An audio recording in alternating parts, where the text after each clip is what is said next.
오늘은 행복 결심이라고 하는 제목으로 함께 은혜를 나누도록 하겠습니다.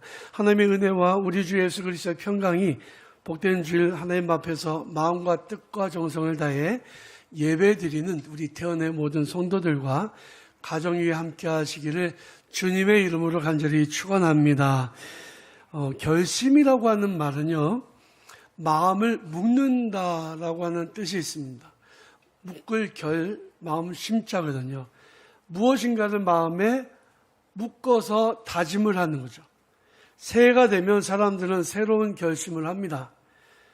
새해에는 금연을 하겠다, 이런 결심하죠. 우리 믿는 성도들은 새해에는 성경을 한번 통독해야지, 이런 또 작정기도 같은 신앙적인 결심도 합니다. 그러나 작심삼일이라는 말이 있잖아요. 결심이 3일 채 가지 않는 것을 아마 여러분들도 경험하셨을 거라고 생각이 듭니다. 여러분은 결심하셨습니까? 그렇다면 무엇을 결심하셨나요? 그리고 그 결심이 여러분들의 삶에 어떤 영향을 끼치고 있습니까? 여러분의 결심으로 인해서 여러분과 가장 가까운 사람들에게는 또 어떤 영향이 있습니까? 그 영향이 좋은 결과로 나타났나요? 아니면 좋지 않은 결과로 나타났나요? 만약에 좋지 않은 결과로 나타나고 있다면 그 결심은 다시 한번 생각해 봐야 되는 그런 결심이라고 생각이 듭니다. 행복 결심이라고 하는 것은요, 이런 겁니다. 나는 이제부터 어떤 상황이 있어도 어떤 일이 있어도 절대 행복하겠다라고 하는 것을 결심하는 것을 의미합니다. 물론 나만 행복하면 되고 다른 사람은 다 불행하면 되는 그런 이기적인 그런 행복이 아니라 함께 행복한 결심인 거죠. 나와 함께한 모든 사람들이 나와 함께 행복한 게 진짜 행복이거든요. 여러분, 사도 바울이 고린도 후서에서 이런 결심을 합니다. 내가 다시는 너희에게 근심 중에 나아가지 않겠다. 무슨 얘기냐면 고린도 교회에 처음 보낸 편지가 계속 고린도 교회 교인들을 책망하는 내용이었어요. 너희들 중에 지금 그 파가 있다고 하더라. 아볼로파, 바울파, 게바파, 심지어는 그리스도파. 이게 말이 되냐? 너희들 중에 지금 결혼을 했는데 문제가 있다고 하더라. 이런 거부터 시작해서 굉장히 많은 책망을 했습니다. 근데 그 편지를 전해받은 고린도 교회 성도들이 그 편지를 받고 마음에 근심이 찾아온 거예요. 실제로 전달된 소식도 왜곡돼서 전달된 내용도 있었을 것이고, 사도 바울이 어쨌든 보낸 편지를 보고 마음이 근심으로 가득 차게 되었습니다. 그리고 사실 사도 바울도 편지를 보냈는데 마음이 불편했어요. 마음이 책망하고 그들 잘 되라고 얘기하는 거였는데 자기도 마음이 불편한 거예요. 이제는 결심합니다. 내가 다시는 너희들에게 나아갈 때 근심으로 나아가지 않겠다. 사실 행복이 정말 중요한 거거든요. 그러니까 이런 거 있잖아요. 가정에서 자녀들한테 얘기를 할 때 다 너 잘 되라고 하는 얘기야. 그런데 애는 불행해. 자기도, 부모님도 얘기해놓고 자기도 불행해요. 집안 분위기 싸해지잖아요. 사실 다 잘 되라고 하는 말이지. 못 되라고 하겠어요. 그런데 듣는 자녀도 괴롭고, 말하는 부모도 괴롭습니다. 부부 사이에도 마찬가지예요. 남편이 아내한테 잔소리하거나 아내가 남편한테 잔소리를 하면 좋은 얘기 하는 거죠. 나쁜 얘기 하겠습니까? 그런데 들으면서 기분이 점점 나빠져요. 불행해요. 이러면 안 된다는 거죠. 사도 바울은 결심했어요. 맞는 얘기라도, 바른 얘기라도 내가 근심하게 하지 않겠다. 근심하게 하면 마귀만 좋아해. 라고 얘기하는 거예요. 사실 행복보다 더 중요한 게 있을까요? 하나님은 행복의 중심이십니다. 하나님 세상을 창조하시고 보시기에 참 좋았더라 그랬어요. 그런데 보시기에 참 좋았다는 말은 어떤 의미인가요? 하나님이 행복해 하셨다는 뜻입니다. 하나님이 세상을 창조하시고 인간을 창조하시고 정말 행복하다고 느끼셨다는 거예요. 그리고 하나님은 우리들도 역시 행복해지기를 원하십니다. 하나님은 우리에게 말씀을 주셨어요. 이스라엘 백성들에게 율법을 주셔서 그걸 지키게 하셨잖아요. 이유가 뭘까요? 그들의 행복을 지키게 하기 위해서예요. 아무렇게나 막 살면, 자기네 마음대로 살면 불행해질 것이 뻔하기 때문에 하나님의 뜻을 알려주셔서 그 뜻대로 살도록 해서 행복을 유지하게 하기 위한 것이었다는 거죠. 그래서 우리가 신명기 10장에 보면 이런 말씀이 나옵니다. 내가 오늘 내 행복을 위하여 내게 명하는 여호와의 명령과 규례를 지킬 것이 아니냐. 너의 행복을 위해서 내가 명령하는 거야. 이 규례들 지키라고. 라고 모세가 말씀하고 있는 거예요. 사랑하는 성도 여러분, 바라기는 행복하게 삶을 사시기를 주님의 이름으로 축원합니다. 그런데 행복에는요, 길이 있습니다. 어떻게 살아야 행복할 수 있냐는 거죠. 하나님의 방법대로 살면 행복해지는데, 그런데 사람들은 하나님의 방법이 아니라 자기 마음대로 살기 때문에 불행한 거예요. 행복하지 않은 상태를 불행이라고 얘기하고요. 그리고 불행한 상태가 계속되면 이것이 죄의 상태이고 죄의 결과입니다. 하나님의 뜻대로 살지 않았던 사람들은요, 정말 엄청나게 치열하게 살았지만 자기들도 불행했고 남들도 덩달아서 불행하게 만들었어요. 예를 들어볼까요? 야곱을 한번 생각해 보십시오. 야곱의 마음은 늘 불만이 가득 찼습니다. 엄마 뱃속에서 싸우다가 에서한테 밀려서 첫째 자리에 뺏겼잖아요. 태어나자마자 그의 운명은 축복 기도를 받을 수 없는 운명이었습니다. 장자의 축복은 자기 형만 받는 거예요. 불만이 가득했습니다. 어떻게 해서든지 그 형이 가진 장자의 그 축복권을 뺏으려고 했죠. 그는 늘 불만이 가득했습니다. 삼촌 라반 집에 가서 살 때도 마찬가지예요. 오갈 데 없었던 자기를 조카라는 이유로 받아들여줬던 삼촌 라반에게 야곱은 늘 불만이 가득했습니다. 삼촌이 내 월급을 속이고 적게 준다는 불만의 마음이 계속 있었다는 거예요. 야곱은 행복했을까요? 불행했을까요? 야곱은 늘 불행했습니다. 행복하지 않았습니다. 야곱에 제가 별명을 붙인다면 불만족 야곱이에요. 여러분, 여러분들의 삶에 만족하고 사십니까? 불만하고 사십니까? 그럼 여러분들은 불만족 야곱이에요. 행복할 수가 도저히 없습니다. 또 한 사람 예를 들어볼까요? 사울왕. 우리가 늘 아는 얘기잖아요. 사울왕은 마음속에 시기와 질투가 가득했습니다. 사울왕은 모든 걸 다 가진 사람이었잖아요.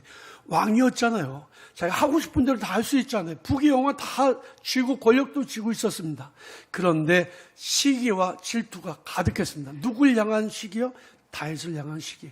그래서 다윗을 죽이려고 온갖 힘을 다하고 온갖 노력을 다했습니다. 시기와 질투가 가득했던 이 사울왕. 그는 행복했을까요? 아니에요. 그는 늘 불행했습니다. 자기에게 주신 하나님의 은혜와 복에 대해서 생각하지 않고 남이 가진 것에 대해서 불만을 가지고 시기했다는 거죠. 여러분, 이 시기와 질투를 가지면 절대 행복할 수 없습니다. 제가 은평지방에서 개척을 했을 때 일인데 제 얘기 잠깐 말씀드리면, 그때 남들이 다 해도 안 된다는 그 지역에 개척을 해서 3년 만에 자립을 했어요. 그리고 첫 해부터 선교비 보내서 마지막 해에는 한 3천만 원 선교비를 보냈습니다.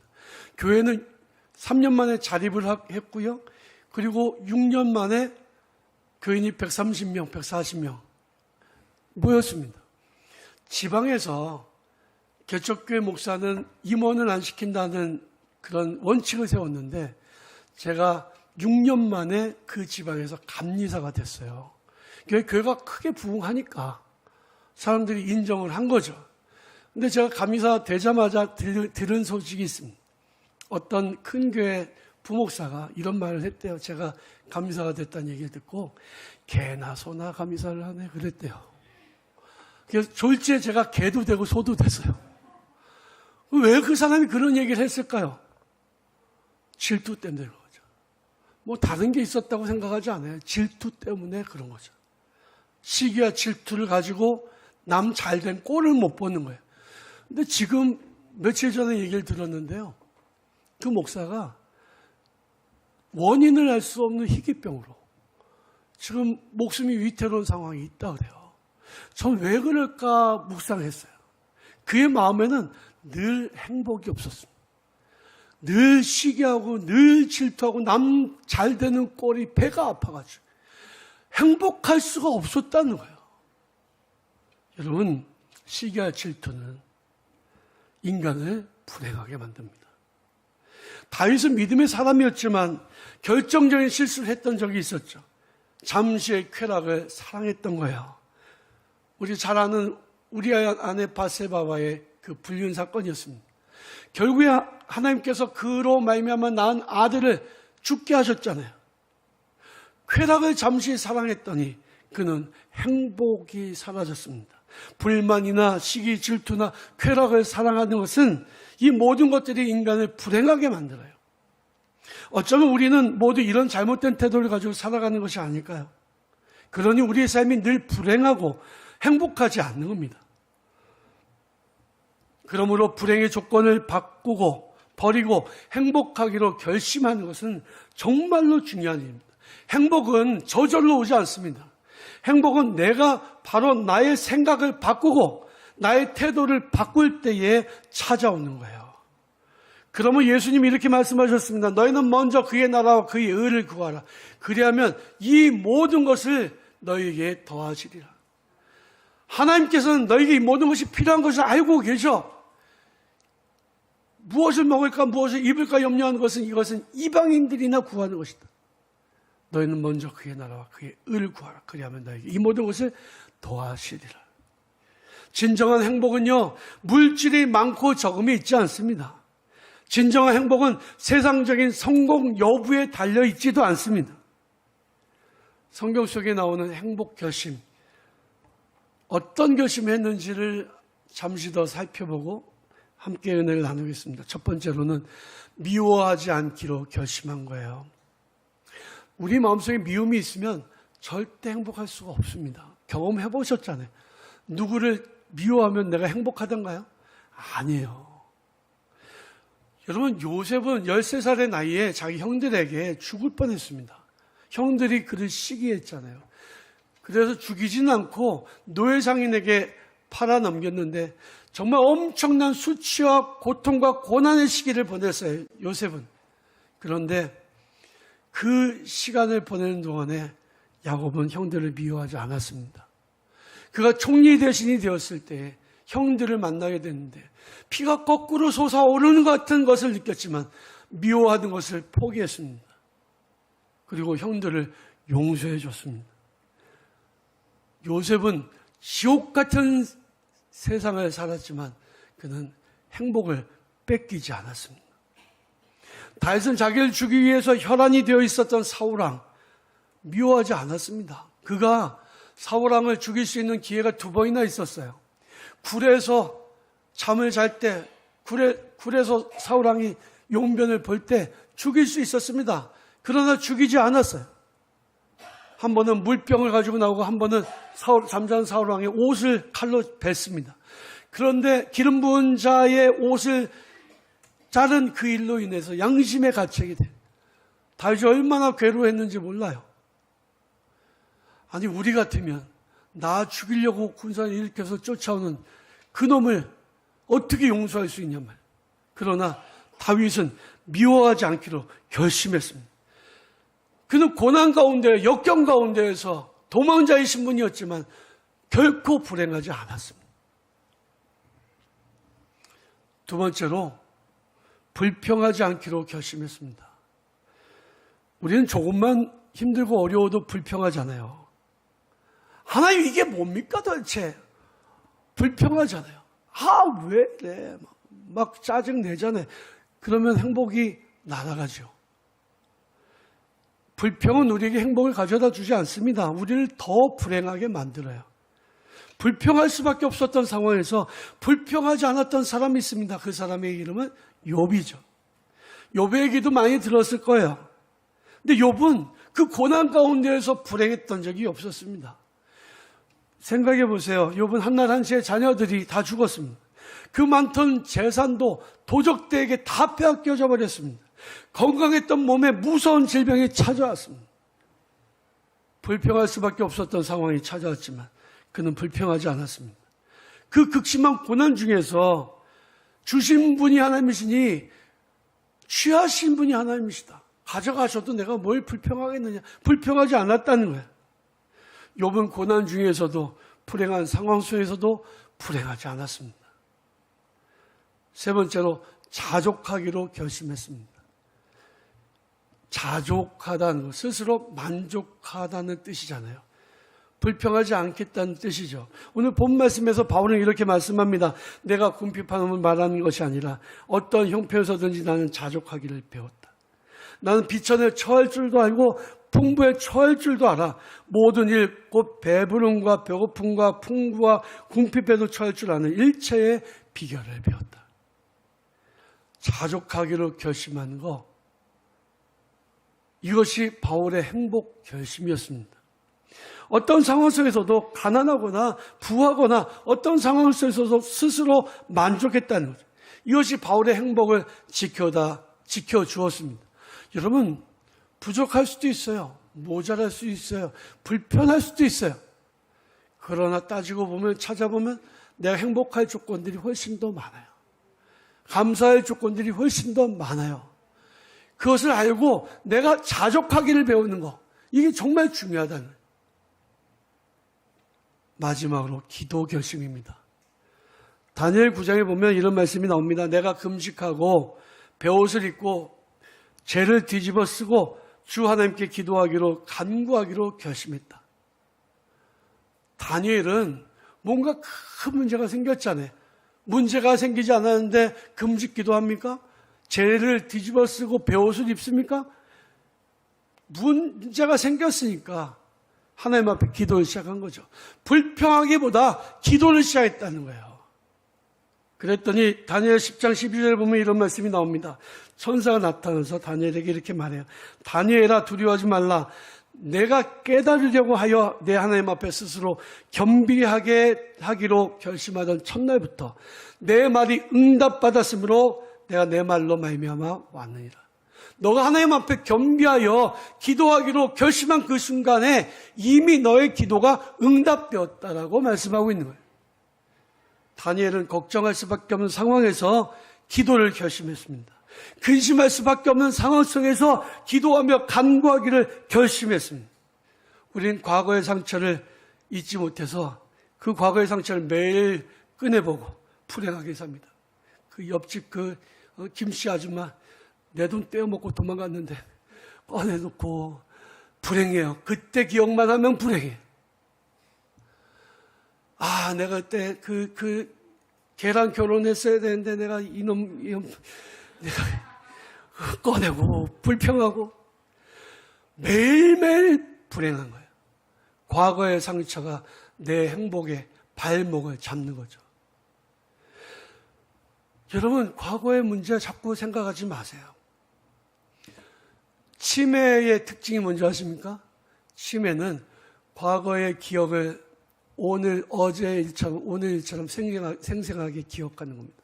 그런데 좋은 기억은 생각하지 않고 나쁜 기억만 더 생생하게 기억하는 거예요. 그리고 매일매일 불행할 수밖에 없죠. 또 미래에 대한 걱정과 근심 때문에 하나님이 지금 나에게 주신 그 은혜와 복을 누리지 못하고 사는 경우가 있습니다. 미래에 대한 염려와 근심. 일어나지도 않은 일 때문에 걱정하고 근심하는 거예요. 제가 일부 예배 설교를 하고 난 다음에 어떤 우리 교회 성도님이 와서 저한테 얘기하는 거예요.